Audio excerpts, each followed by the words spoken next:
Welcome to another Authors at Google event. I'm very excited to introduce Tyler Shores.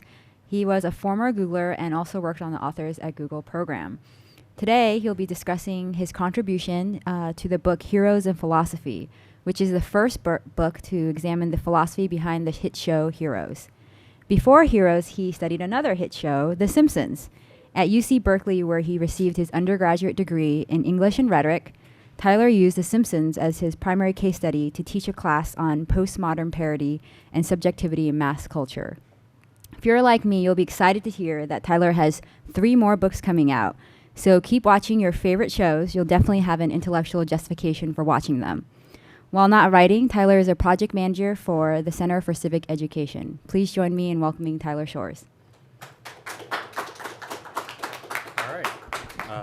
Well, thank you for that. It feels very nice to be back here, and also a little disorienting, I think, because I can't even count the number of times I've been on the other end of these authors' talks, and secretly fantasizing that, boy, I wish one day it would be me speaking at the podium. So here I am now, and hopefully I don't blow this. And I also want to say that I think it's safe to assume I'm not anywhere near as rich and famous as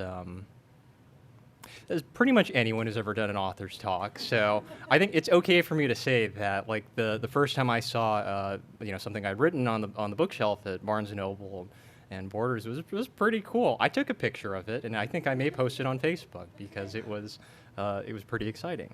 And I'm going to share one funny story, then get down to more interesting stuff that because it's too good of a story not to share. Apparently, a previous Authors at Google guest said during the course of his talk that women who would go on dates with him would inevitably do a Google search on him, and he remarked during his talk that the YouTube talk would inevitably be one of the search results that his stalkers in waiting would see on there. So. Assuming there's anyone else in the world besides myself who Googles my name, I'd kind of like to test that theory. So we'll see. Okay. See, the sad part is I could tell jokes and funny stories probably the whole time, but I actually took notes so that I can stay more on topic, because the reason why I'm here, of course, is to talk about heroes in philosophy. So first of all, why a book on heroes in philosophy?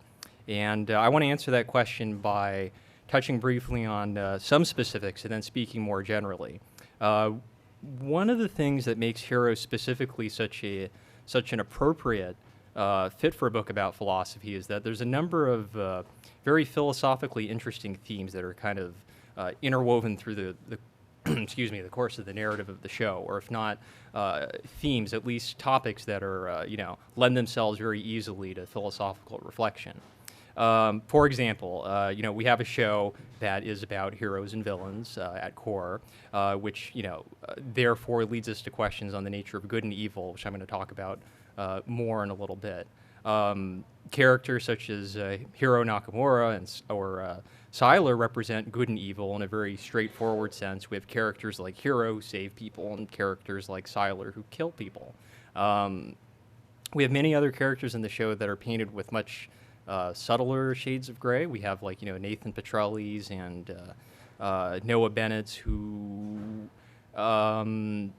they do make us ask this question about what exactly is a hero or a villain on the show, and that's one of the things for people who followed it from season 1 through the upcoming season 4. They've done something interesting with this. The show has kind of questioned this kind of moral uncertainty of the status of some of the characters. So that's one of the philosophical underpinnings of the show that I want us to talk about a little more.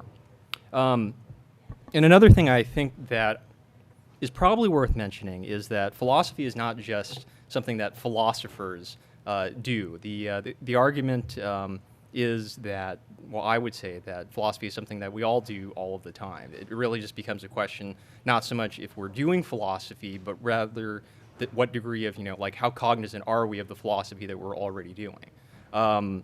When we think about the ultimate meaning of something, whatever it is, we're doing philosophy. When we question the rightness or the wrongness of a person's actions, we're doing philosophy. When we wonder to ourselves what kind of person we are, or why we find something meaningful. We're doing philosophy. So a book that combines popular culture and philosophy kind of hopefully will make us more aware of the fact that philosophy is much closer to us in our everyday lives than we'd normally usually realize.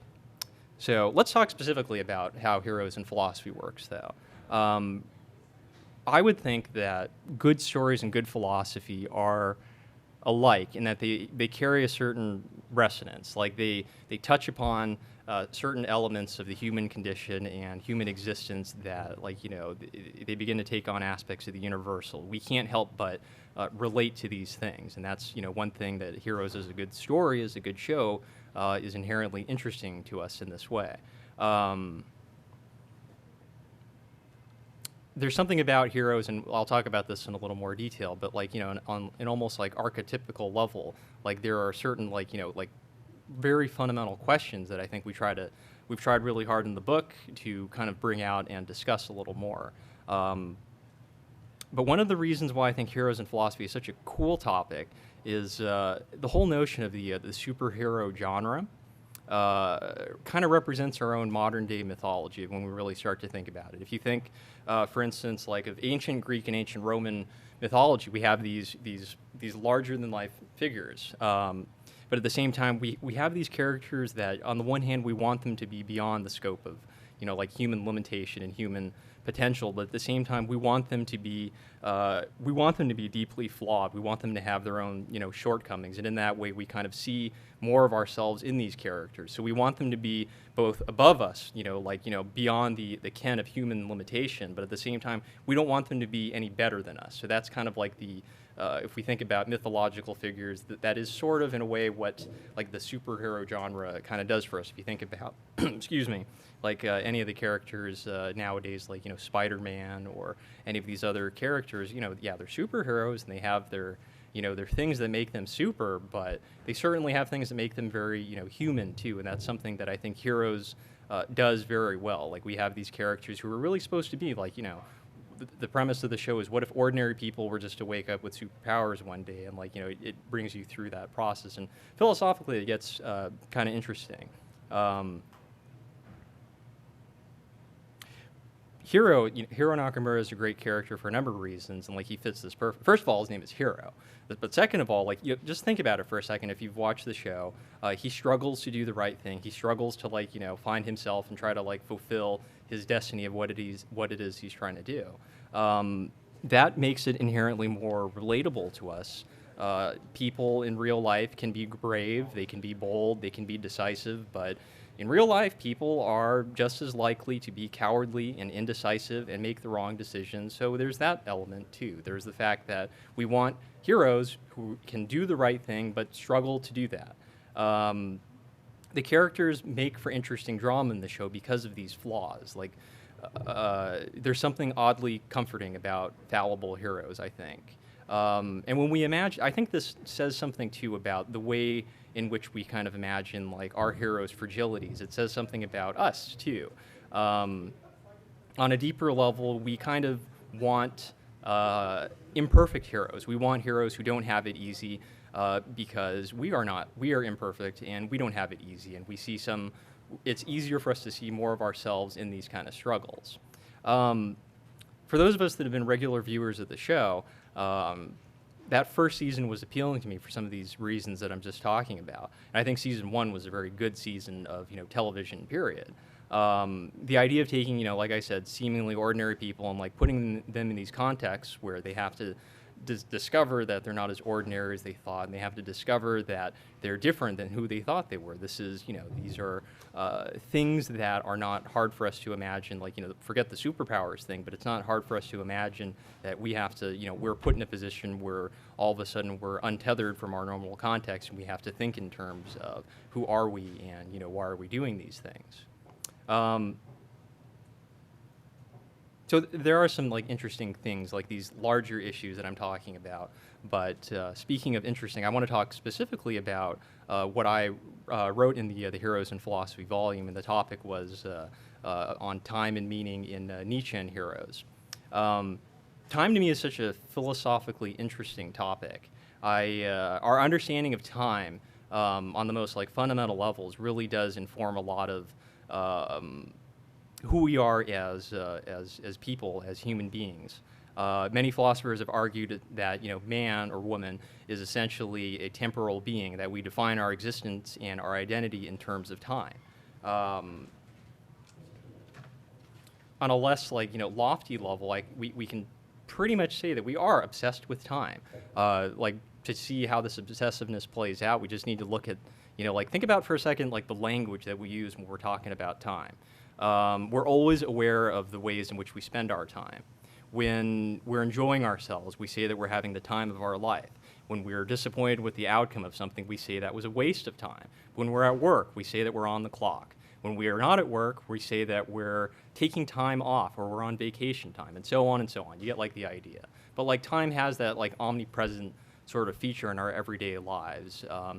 Just count, for instance, the number of ways that you can tell time. I've got my clock, I've got my phone, there's a little timer up here. But just think about in your home or your office or your apartment or whatever, the ways to tell time, ways to measure time, or ways to be reminded of time are everywhere and on everything.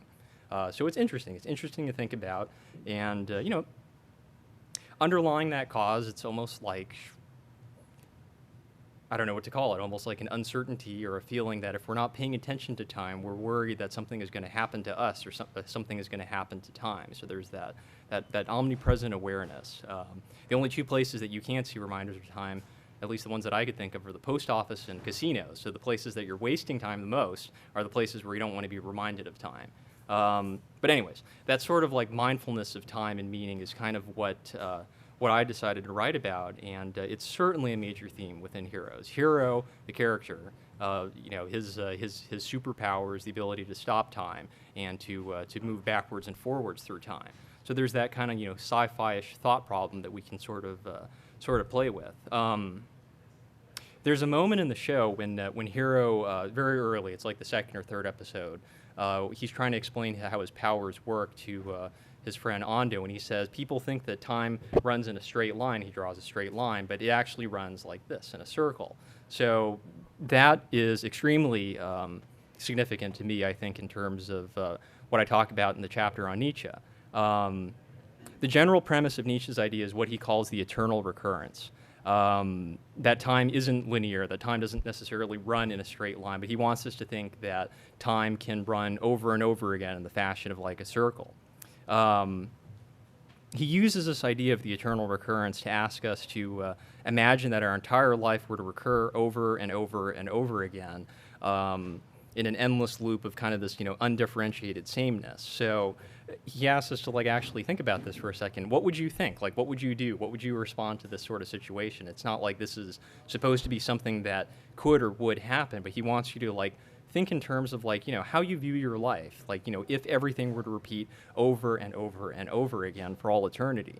It's supposed to be a thought problem, and the eternal recurrence, what Nietzsche means by this is that everything that has happened and is happening and will happen over and over and over and over again.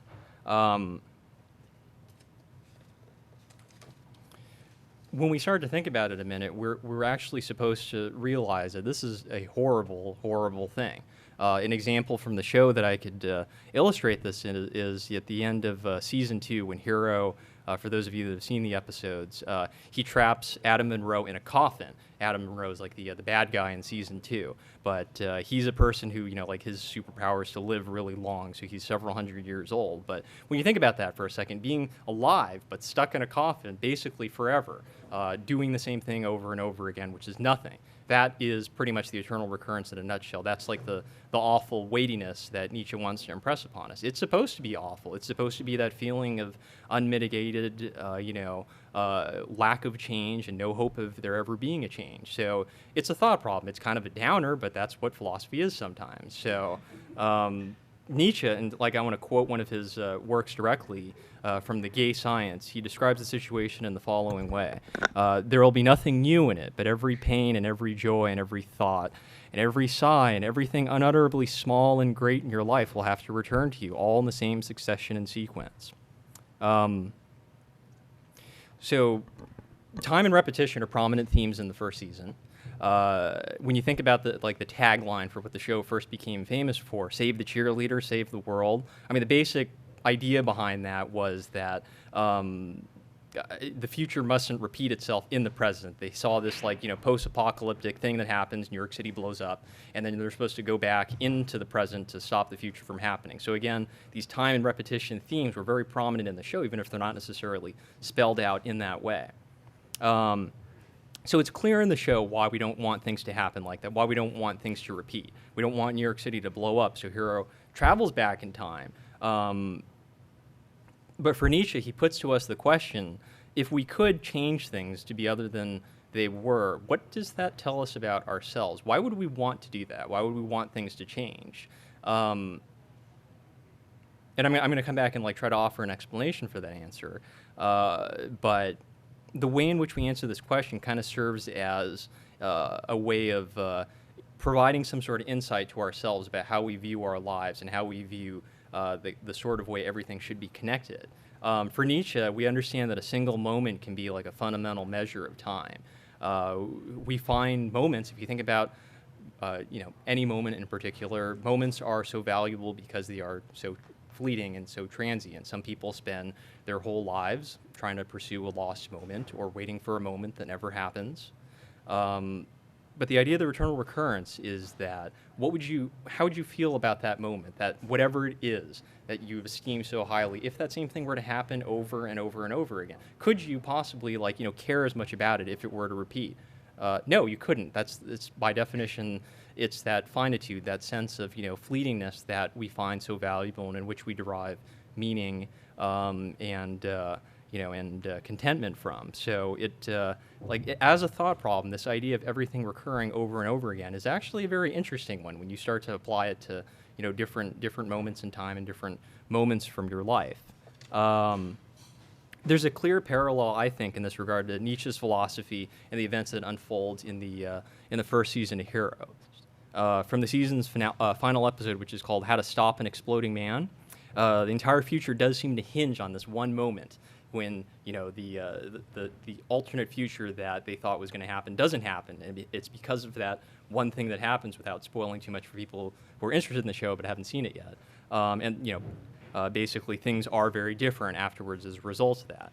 And to prove that I wasn't making all of this stuff up, if you look closely in one of the episodes from season 3, Arthur Petrelli, who's he's the bad guy of the show in that season, he's actually holding a copy of one of Nietzsche's books, Thus Spoke Zarathustra. It's not an insignificant detail, and given the stuff that I cover in the chapter on Nietzsche. But the point is, the philosophy is there if we care to look for it. Usually the philosophy isn't quite as transparent as a character actually holding the book. Actually, it's never that obvious as a character holding a book and saying this is the philosophy that we're talking about. But it shows that philosophy is present in a lot of ways if we care to look for these things and observe those sort of details, which is nice. And that's why the approach of not only heroes in philosophy but a lot of similar popular culture and philosophy books that are part of this series. In the end, the reason for bringing up all these questions about time and repetition and meaning is really just to have us consider, if we think of things purely in terms of, oh, this is a good moment or this is a bad moment, do we only think of things in those terms, or sometimes can we actually see a larger sense of interconnection, see that one moment is actually necessary for another moment? That's not always an easy thing to do. There's another very interesting moment in that first season when Hiro's future self, the badass version of himself, where he's got the goatee and the ponytail and the sword and everything, he has this string map. It's this very interesting, I forget what he calls it other than this map of events where these things happen in time. And he's got strings attached to each of these things, and he says this is a map of time, and you can trace different events and different people and where things fell together and where things fell apart. So that it's a very fitting analogy, I think, for what I'm trying to talk about in the Nietzsche chapter, that there is this sense of one single moment can be very interconnected. And a lot of times it's impossible for us to kind of discern how these connections happen, but it's just as a metaphor, I just want you to think about that image of this string map with all of these different things. What would your life look like if it were little push pins and strings, and you could connect people and events and times and everything together. Like I think that's a very appropriate way to kind of understand what Nietzsche's talking about. So that's one of the things that, in terms of philosophical questions, that Heroes in Philosophy discusses. Another thing we should delve more into that I mentioned earlier is the question of good and evil. Are the heroes really good? That doesn't really, I mean, it sounds like a really obvious and banal question, but right around season 3, things start to get less black and white. Heroes can become villains, and villains can sometimes become heroes before quickly turning back to villains. So there's that kind of, again, like moral uncertainty. And a rather nice way, I think, is presented in the show's logo. I'm ripping this off from one of my co-authors, but he'll forgive me. The hero's logo is an eclipse of the sun, right? And in Plato's Republic, Plato describes the sun as basically a symbol for goodness and knowledge, and the intelligibility of goodness through the light of reason and all these things. So if you think about an eclipse, for instance, like the sense of this something obscuring the sun, is supposed to could symbolize this sort of moral uncertainty and ambiguity that happens in the show. So it's a very fitting metaphor, I think. Without getting too, I think, college lecture-y for everyone, I would just quickly say there are a number of ways that philosophers have kind of dealt with this issue of, good and evil, and ways in which it's been conceptualized. Socrates, for one, felt that evil was basically simply a result of insufficient knowledge. That anyone who really understood what it meant to be good and to do good would do good. Like evil and badness and moral wrongness was really just, insufficient understanding of what good really was. That was Socrates's, that's a thumbnail sketch of what Socrates, felt was the kind of the moral philosophy there. So, evil wasn't so much evil in the sake of evil, but it was the result of imperfect knowledge. Nietzsche, in another one of his works called Beyond Good and Evil, asks us to think about why we think of good and evil the way we do. And what he means by that is maybe definitions of good and evil aren't as set as we think they are. He asks us, just for the sake of argument, to consider a time when maybe evil meant then what good means now, so that there is this inversion of sorts between terms. Maybe there could be an evolution from what he's asking us to consider what exactly is the goodness of good and the evilness of evil. One of the things that he talks about, without getting into too much more detail about this, is that Nietzsche suggests that good and evil could possibly have started from just this means of differentiation, that good and evil without any sort of moral evaluation could just simply be a way of saying, goodness and evilness could have been a term of meanness and you-ness. I call myself good, therefore I call you bad because you're not me. So on a very simple kindergarten level, we understand intuitively why that could have been the way things were. In season 1, to kind of pick up this theme again of moral uncertainty and sort of these shades of gray, there's a very sort of Watchmen-like plot for anyone that's seen the movie or read the graphic novel by Alan Moore, which again, like I said, results in the blowing up of New York City. There are a few people who know that this is going to happen, but they choose not to do something about it. Their moral justification is that they're uniting humanity against a common threat, and it's very Machiavellian sort of ends justify the means. And at one point, one of the characters says, people need hope, but they trust fear. So this idea, and one of the episodes that's really good and really kind of chilling and creepy is called 0.07%.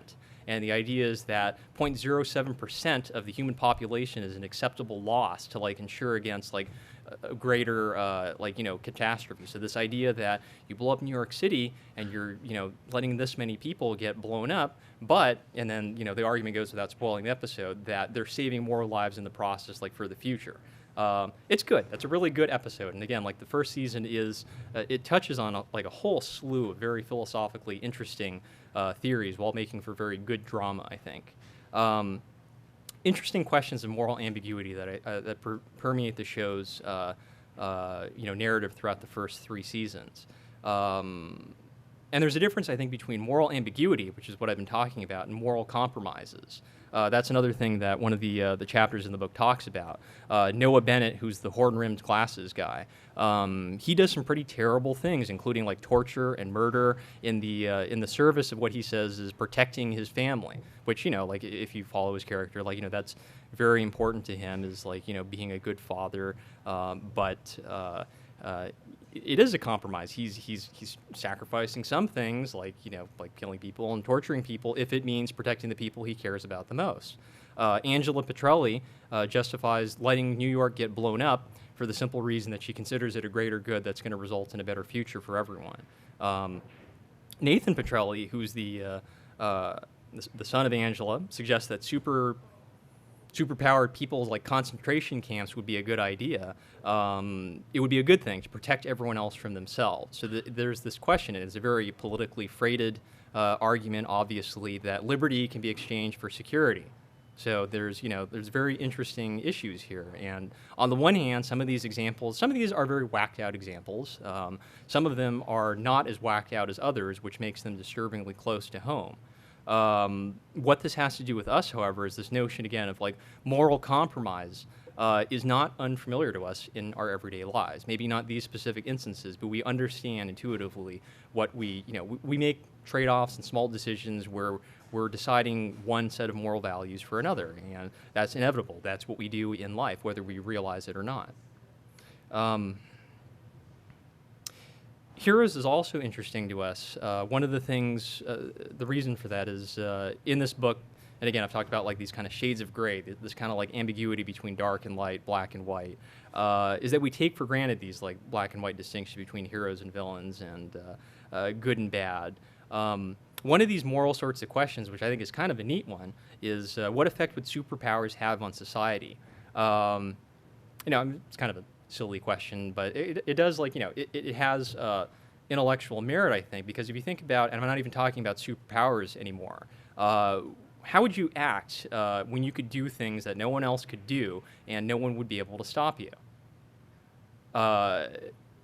Asking these kind of questions gets into the nature of morality. Were we no longer to have like the traditional societal checks of like, discipline and punishment and these sort of things, then all there really is at that point is this moral obligation to do what we think is right or what we think is wrong. What would that look like in the world of heroes? There's an episode where they talk about this, but the idea that I'm kind of hinting at here, in short, is the idea of another philosopher, John Locke, not the lost character, but the 17th century British philosopher, and his idea of the social contract. The social contract basically says that, Locke means to say that we live in an orderly society for certain reasons. We have certain rules which we obey because, in turn, we get protection from being in a civilized society. So we're not killing everyone and stealing from each other all the time. That's the buy-in. So you're sacrificing some amount of personal freedom in order to get like the larger protection and the larger benefits of being part of a society. Thomas Hobbes talks about this too in his State of Nature, which is very similar to this idea of the outcome of which is the social contract. Where heroes comes in, I mean, just for the sake of argument, is what happens to society when, let's say, what happens to society and its rules when some people were no longer to need that protection or no longer have those rules of society apply to them. If such people, were to exist, however they were to exist, forget superpowers for a second, but just think, if they didn't need society in the way that the rest of us need society, would or should, I mean, for their, from their personal standpoint, would they need to abide by the same rules that we do? It gets into questions of, criminal justice and all these other things. But philosophers like Hobbes and Locke have, when they speak about society, they bring up the fact that the premise of society is there's a need for it. There's a need for society because we are really more equal than, sometimes we care to realize or care to admit as living human beings. In one episode of the show, which is called I Am Become Death, I think this is the fourth episode of the third season, and it's really one of the neater episodes of the show. A superpower formula kind of is distributed in this kind of like alternate scenario. In effect, everyone gets superpowers, and essentially what happens, the result of this is just a very dark future for everyone. Power for everyone is much more a blessing than a curse. At least that's the thesis that episode is sort of putting out there. Many of us have heard the often used quote, which is from Lord Acton, the power tends to corrupt. Power tends to corrupt. Absolute power corrupts absolutely. And this seems to be, kind of the case that, Heroes is, suggesting in some of these episodes and similar episodes to the one I just talked about. But power without this sort of like moral checks and balances that society ensures is an extremely dangerous thing. Some of us would adhere to a moral code just because that's the way we are, and some of us would not, like if this were to be the case. Some of us would do whatever it is we wanted to do simply for the fact then, we could do it and get away with it. But it says something about, like, these are questions of human nature, and these are questions about, why society is important and why society functions the way it is. So, again, like the idea here is that there are interesting scenarios. Like, they seem very, far-fetched sometimes, and when we start to actually think about it, we can see some of these issues, and, like, it causes us, like, hopefully it causes us to reflect on some of these deeper things. Speaking of ethics and this question of right and wrong, there's one more topic I want to talk about in terms of Heroes before we kind of open it up to questions and everything. Really, like, I think devotees of the history of the show will probably be familiar with this. This is the question of Heroes as a show and the question of originality. People have said, and in the past that, the plot for Heroes is like, the issue of Uncanny X-Men number 143, where, there's this, dystopian, history where, future, alternate future, where everyone dies and then someone has to go back in time and save them.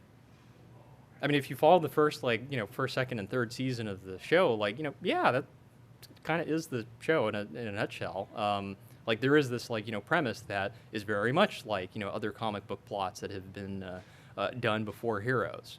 On the one hand, so the issue that we're getting at is, again, creativity versus originality here. Many people have wondered why there's so many similarities between Heroes and the X-Men. This is one of the chapters in the book, and it's kind of a fun chapter to read. Many of the powers in the show are similar to X-Men. Claire's healing powers are like Wolverine's healing deal. There's like a guy who controls metal like Magneto does. There's Sylar's power stealing thing is like Rogue from the X-Men, and it goes on and on and on. So we could also argue, and this is the other side of the coin, that old stories can be told and retold in different ways, and possibly new and illuminating ways. And such is the nature of stories. They're told and told again, and perhaps something is added or something is taken away. So this question of originality and whether this is a form of plagiarism or something, on one level, a very basic functional level, is interesting. And I'll be honest, I wouldn't be happy if someone took my ideas in writing and passed it off as their own, which is nowadays what they call academic writing. I'm just kidding. The question is not that straightforward, though. It's actually more than when we get past this layer of this is just a ripoff of the X-Men, we start to really think about deeper issues. And one of the things that the chapter talks about is this question of epistemic responsibility, which is, it's a fancy way of saying what responsibility do we have to know things, to have knowledge and to be more knowledgeable about things that we should know about. So, example, if you're writing a show on superheroes, should you know something about the superhero genre?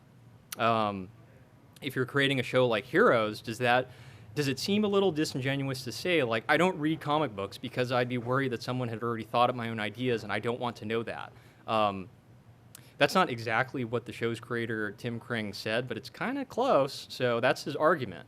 It's interesting without getting into too much of the specifics of it, but this idea, again, of epistemic responsibility is sort of what responsibility do we have to know about the things that we care about? Like, these are difficult issues to answer, especially when there is no clear-cut answer like this. You can certainly argue one way or another, but on a deeper level, like, and it becomes a very personal question is, like, to what extent do you feel responsible for the knowledge that you have or don't have? Again, this is like where the philosophy part of the show comes in. So I suppose the last example kind of indicates that, this whole question of like creativity and originality, it indicates to us the challenges that comic book heroes and villains kind of confront, and how that sort of represents the real life problems that we have, like, we deal with in our everyday lives.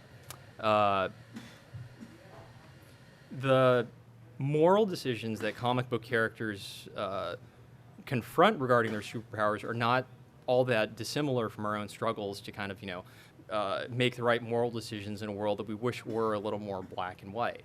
The more we can relate to the shortcomings of, these sort of characters, like I've said, the more we could perhaps relate to these larger-than-life figures because they represent, the best part of ourselves. That's the idea, like, I think, the appeal behind heroes. And hence why we enjoy stories about them, again, to take this back to the idea of like modern mythology and why we keep, repeating these patterns, whether it's like, through, ancient Greek and Roman figures or, dating back before those characters or like, in modern day. The last point I wanted to make before we kind of open it up to questions is that, philosophy isn't something that's, just done in a book, although it certainly is in this book, which is available on bookstores and Amazon now. But like the idea is that philosophy is something that can be found everywhere if we know what it is we're looking for. So the approach of the book is that once you know to look for these sorts of philosophical things, you can start thinking philosophically. And for lack of a better way to put it, like like when you no longer have that television show as the point of reference for being into philosophy, at that point maybe you're so interested in philosophy that you start like looking for those things.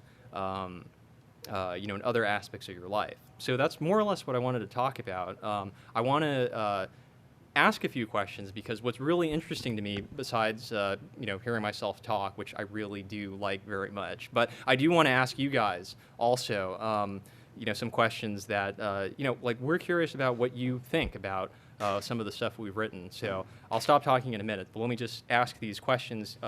That you can either answer now or just think about them. Like, if you're at home watching this, like think about these questions as like the last thing you hear from this talk. The first one is that since I've offered suggestions about how the show can be philosophically interesting, I'm kind of curious, like for fans of the show, what is it about the show that's interesting? Like for me, the show is interesting because it's entertaining, and I thought the first season was very interesting from a narrative and like philosophical standpoint. But why is it that we find a show like Heroes interesting? Like what is it? If it's a simple answer like such and such character is cute, or if it's something like like if there are other like underlying things, it's worth stopping to think about every once in a while.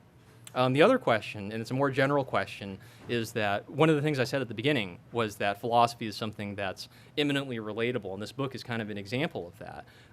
What are people's conceptions of philosophy? I'm especially interested for people like, who maybe like haven't had much experience with the subject matter or like really are like outsiders looking in.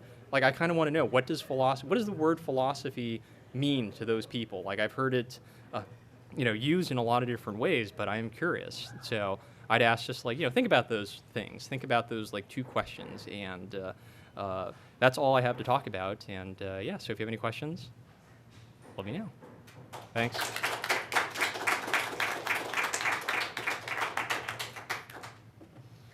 Well, I mean, when I think of heroes and Nietzsche in the same, area, the first thing that comes to mind for me is Nietzsche's whole philosophy of the Übermensch. Uh-huh. So my question for you would be, which character do you think would be Nietzsche's favorite, like most characteristic of the Übermensch, or at least his least unfavorite? Okay. And a few characteristics of reasons why. Okay. No, I like that question a lot, actually. I think, and I'm prefacing it by saying, here's what I think Nietzsche would think. But like the idea for other people who are curious about this, Nietzsche's concept of the Übermensch basically is that this is an individual who's sort of gone beyond the normal standards of ethics and morality, and it's sort of like almost like evolves into a different like ethical being, someone who's like is self-creating and therefore like doesn't have to listen to what other people like tell them is right or wrong, but is actually creating those values for themselves. So like potentially it sounds very good. Like in theory, it sounds very good. In practice, sometimes it's not quite so simple. So the question about like which character might exemplify like the Übermensch, like Sylar is a good example. Sylar, like he's the superpowered like serial killer guy who slices people's like brains open and kills them to take their powers. But he is an interesting character, like not like besides the stuff that he does, but like his rationale for doing that. At one point he says, that like normal rules shouldn't apply to him because he is like the next stage in evolution. Like if, for X-Men fans, like that's pretty much like their thing. They call mutants, which are the people with the superpowers, like Homo sapiens superior. So there's this idea that mutants aren't like some genetic whatever, like blip on the radar screen, but they're supposed to be like the next stage in human evolution. So Sylar's supposed to represent, at least in his own mind, that sort of like stage in like moral evolution. Why should like those kind of this like old human morality like apply to him if he represents something else? Like another cruder example would be like for those of us that aren't vegetarians, I'm not, but I understand the argument here. That like if you think about what Sylar does, and he's like killing these people to like provide nourishment to him, it's not that dissimilar from like how vegetarians argue Peter Singer and like his ethics on animal care, these sort of things. That like we don't apply the same human rules about killing other people that we do to killing other animals, like they're living things. Why don't we think of them that way? So like the idea is that Sylar is basically applying that like thought process that he sees other normal people who aren't like him as like animals, like a cow. So like I'll treat you the same way that I treat a cow that I wanted a hamburger from. That's like Sylar's kind of like like moral standpoint. And the other question about I have to think about that one. Like, which would be Nietzsche's like least favorite character? Least unfavorite. Oh, okay. It would have to be. That's a tough one. Like, I don't know if it's the best answer, but my guess would be like Noah Bennett, who's the horn rimmed glasses guy. Like I mentioned some of his things and his like moral uncertainty, but he's sort of acting on this sort of like almost self-deluded kind of like kick here where I'm doing bad things, but I'm doing them for the purpose of like some other good thing. But is that like really the reason, or do you just actually like killing and torturing other people, and this is like a convenient sort of like story to spin on yourself? So there's that angle. Like it could fit within like Nietzsche's worldview. I don't know if it's perfect, but it's an interesting question, and it's a good way to like think about like some of these characters and how they relate to the show and the philosophy. So I have two questions. Okay. So my first one is, so I love watching Heroes because when I watch each episode, I kind of reflect on, myself, kind of what you asked. What would you do in that scenario? And I kind of see bits of myself in, every character. Mm-hmm. And sometimes I wonder if, because I'm reflecting on my sense of self through the framework of like a Hollywood writer, Mm-hmm. if that sense of self is somehow perverted or less legitimate or shallower than, say, a sense of self I developed from a book. So I just think it's very interesting because, I watch more TV now than I read a book. Mm-hmm. And, a lot of my ideas probably come from the media. And I wonder if the book kind of reflects on how our views of the world and ourselves change with media. So that's my first question. Okay. Can I answer that one? Because I like that question. I think the first thing I thought of was that, yes, there's no one writer that's like, you're getting your worldview from if you're like, reflecting on these things in the show. Like, there's a lot of, like hands in the pot for the creative process. Especially now, having done the book process, it's not that dissimilar. Like, you have editors and you have like publishers who sort of like, are changing things. You have translators too, who like, translation is a big deal too. It's like, a single word can change like the entire thrust of like an entire like, passage or an entire book even. So there are those decisions and there's decision makers in that process. So, I don't know, like, I guess, because I'm going to be I still think of myself as a lit person, like a literature person. Like, yeah, I'm sort of biased towards books just because, like, they, it gives you more time to reflect on certain things, and it's a slower pace. That's all I'm advocating in terms of, like, books as a way to like derive like that sense of self. But it's not like books and television aren't that different sometimes, not always. I'm not talking about all shows everywhere for all time, but like, there are certain TV shows that, again, like I said, they carry a certain resonance because like television shows are still stories, like books are stories, and they like, they cause us to reflect on like, certain issues. So it's kind of like, does that answer the question? Yes, Okay. I like that answer. Okay.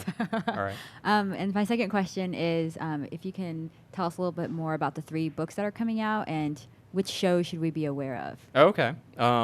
Let's see. Well, the first one is, I don't think it's a secret now, so I can just say the first one that's coming out, I think in December, or I don't know. My publicist can, like correct me if I'm wrong. The Alice in Wonderland and Philosophy, which is going to be kind of a cool one. So it's based on the book by Lewis Carroll, but of course, Alice in Wonderland is now being made into a movie by Disney.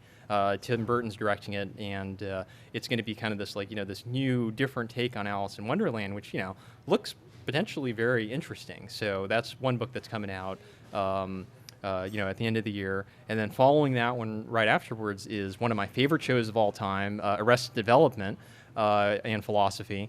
And that one's coming out earlier next year. But that's a very smart show. Like it's funny, and I wish more people had watched it, and it would still be on the air right now. But Arrested Development is also coming out with a movie, and it's not uncoincidentally, this book is coinciding with the release of the movie so that people can get reinterested in the show in like different ways. And the most recent one, which I'm still writing right now, is 30 Rock and Philosophy, which is another show that I like very much. Not just because I love Tina Fey, which I want on YouTube. I want people to know that. But like also because the show is like very clever, like from a narrative standpoint and from like a construction of like stories and things like that. Like it is a very good show, and it deals with a lot of topics. Not in a it's a comedy for one thing, but it deals with a lot of very interesting topics like Heroes does. So like the philosophy again is there if we know how to look for it. So those are the 3 for now. Just to debate possibly your choice of the Übermensch character, I think you should also take into consideration Nietzsche's ideas about magnanimity and how the Übermensch, even though he is all-powerful, well, at least in the sense of creating his own values, does not need to express his power by destroying others, unlike people who are weaker and the way that they feel that they can, the only option of showing their power is by destroying other people. So that's really all I have to say. Okay. No, I agree with that. Can I ask you a question, just out of curiosity? Like, which characters do you think, like, would be your choice for, like, the Übermensch or the... Oh, okay. All right. Fair enough. So, we can read the book and kind of, like, get a good, like, jumping start on that. But, no, you're right about the... it's good to point out that, like, aspect of the Übermensch, too, which... Übermensch, like roughly translated is like overman. So it's this idea again, like we've been talking about, like mutants and Homo sapiens superior. It's that idea that this is somehow someone who's like evolved to like over like what normal like man human morality is. So yeah, I don't really have anything to add to what you said other than you're right and I agree, and I think it's an interesting way to like keep thinking about the like the tie-in between Nietzsche and the show. Hey, Tyler. Thanks for coming. Yeah, thanks. I have a question about the statement you made from Socrates that evil is just another way of saying misinformed. Mm-hmm. Why do you think it is then that all of the evil characters are positioned as more intelligent or more informed? They're always sort of the CEOs of the evil companies or the masterminds, and the good people are always sort of bumbling around and unaware. No, I mean, that's a good question. Like, I was actually thinking about that while I was talking about it, and there was more I wanted to say. So, like, I'm glad you brought that up, which is, I think there is a difference between, like, not necessarily, like, ignorance or, like, lack of knowledge so much as moral ignorance. Moral ignorance is a different thing. Like, it's this idea, and, like, like you've mentioned, like, the show's, like, the villains of the show, the people who are doing the worst things, like, always seem to be in this position where, like, it seems like they do know better. Like, they are the decision makers. Like, the original, the company, which is kind of like this, I don't know what to call it, like, CIA type of, no, it's not right. Like, this like, secret group of superpowered people who've decided that they're going to be making the decisions that are going to be secretly shaping society. So they've decided that because they have powers, all of a sudden they have this sort of moral certitude as well. And at some point in the first season, they were kind of talking about it, that this group of people, it was great for a while. It was like the super friends, they were doing all these things that were right and good, and then somewhere along the way, things started to gray. People started to lose their way, and then things got really bad, and now it became this infighting sort of thing between the people who think they know right versus the people that think they know right. So. So maybe it's just a shift of moral framework from greater good and smaller good. I mean, if they're doing what they think is right in the greater good sense, in the smaller good sense, such as blowing up New York City, not so good. Yeah, I mean, not so good. And it's kind of again, the thing I keep thinking about is that, the people who do the worst are the ones that think they're doing the best good. That's sort of, that's interesting from the whole point of the show is it says something about this sort of moral, blindness that sometimes we have when we feel that we're really right about something. It should be a cautionary tale. Cautionary tales is one of the names of the episode. So these are things that Heroes wants us to be aware of. When we're when we get past the point of just enjoying it as a dramatic tension sort of thing, we understand it from this point of view of how can I certainly have, how can we wonder to ourselves, how can we not wonder to ourselves, how could I be so wrong about something that I feel so right about? That's kind of the thing that many of those characters have. They don't even usually get to that point of asking that question, but, I feel that's, something if at least, if we take that away from the show, at least we're slightly in a better position for having seen that. So, does that kind of address? Last point I want to make there is, it's nice to have a show that makes it so gray, because I wonder if in real life it is as gray. I mean, when you think about overseas tyrants, pirates, scammers, I'd say a large percentage of the amount of evil that's done in the world is done knowingly, and not from these sort of morally gray characters that think they're doing right but aren't. I don't think that kind of conflict exists in real life.